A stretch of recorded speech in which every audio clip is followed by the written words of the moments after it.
Hi guys, welcome back to our mini blog. Guys, ಇವತ್ತು ರೆಡಿಯಾಗಿ ಎಲ್ಲಿಗೆ ಹೋಗ್ತಿದ್ದೀವಿ ಅಂತ ಹೇಳಿಬಿಟ್ರೆ ರಾಘವೇಂದ್ರ ಸ್ವಾಮಿ ಮಠಕ್ಕೆ ಹೋಗ್ತಾ ಇದ್ದೀವಿ. ಯಾಕಂದರೆ ಇವತ್ತು ರಾಘವೇಂದ್ರ ಸ್ವಾಮಿಯವರ ಹುಟ್ಟಿದ ದಿನ. ಸೊ ಹಾಗಾಗಿ ಎಲ್ಲರೂ ರೆಡಿ ಆಗಿಬಿಟ್ಟು ದೇವಸ್ಥಾನಕ್ಕೆ ಹೋಗ್ತಾ ಇದ್ದೀವಿ. ಇಂಟ್ರಡ್ಯೂಸ್ ಮಾಡಿಕೊಡ್ತಿದ್ದೀನಿ. ಇವಳ ಹೆಸರು ಸಿಂಚನ ಅಂದ್ಬಿಟ್ಟು. ನೆಕ್ಸ್ಟ್ ಬಂದುಬಿಟ್ಟು ಇವಳು ನಂದಿತಾ ಅಂತ. ಹಂಗೆ ಎಲ್ಲರೂ ಆಟೋದಲ್ಲಿ ಮಾತಾಡ್ಕೊತ ಹೋಗ್ತಾ ಇದ್ದೀವಿ ಗಾಯ್ಸ್.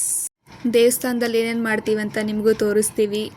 ಬನ್ನಿ ಗಾಯ್ಸ್, ದೇವಸ್ಥಾನಕ್ಕೆ ಹೋಗ್ತಿದ್ದೀವಿ, ಹೋಗೋಣ ಗಾಯ್ಸ್. ಇವಾಗ ನಡ್ಕೊಂಡು ದೇವಸ್ಥಾನಕ್ಕೆ ಹೋಗ್ತಾ ಇದ್ದೀವಿ. ಮತ್ತೆ ಇಂಟ್ರೊಡ್ಯೂಸ್ ಮಾಡ್ಕೊಡ್ತೀನಿ. ಇವಳು ಸಿಂಚನ, ಇವಳು ನಂದಿತಾ. ಅಷ್ಟೇ. ಸೊ ಫಸ್ಟು ಅಶ್ವತ್ಥ ಕಟ್ಟೆ ಹತ್ರ ಹೋಗಿ ಕೈ ಮುಕ್ಕೊಂಡು ಮಠದ ಹತ್ರ ಬಂದ್ವಿ ಗಾಯ್ಸ್.